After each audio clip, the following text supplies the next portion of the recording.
Ainār, vai es pareizi sapratu, ka tagad notiek diskusijas par to, ka nevakcinēti vispār nevarēs iet jebkādos tirdzniecības centros, piemēram, tādā, kāds tev šobrīd ir aiz muguras? Gribu šodien uzrunāt visu Latvijas sabiedrību. Šodien es stāvu šeit Lietuvā pie veikala Spice. Jūs redzat, lietus līst, un jau drīz oktobrī šie veikali tiks aizvērti nevakcinētiem cilvēkiem. Tas nozīmē, ka nevakcinētie vispār nevarēs vairs iekļūt tirdzniecības centros. Bet ar to šī problēma nebeidzās. Pie šīm pašām durvīm stāvēs cilvēki, kā jūs redzat, tur nekāda jumta lielā nav. Tātad vakcinētie nevarēs arī iekļūt šajā veikalā uzreiz.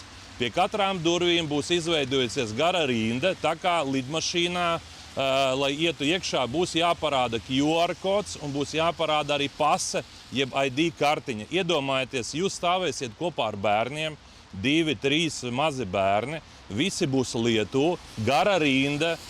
Vai jūs būsiet ar lietussargiem vai nebūsiet ar lietussargiem, jūs samirksiet.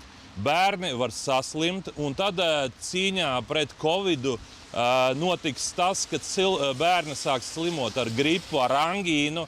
Veci cilvēki arī var saslimt ar citām slimībām, un gala rezultātā cīnoties pret vienu saslimstību, cilvēki mirst no citām. Es uzskatu, ka šis absurds ir jāapstādina, un tāpēc ir pēdējais laiks apvienoties un protestēt.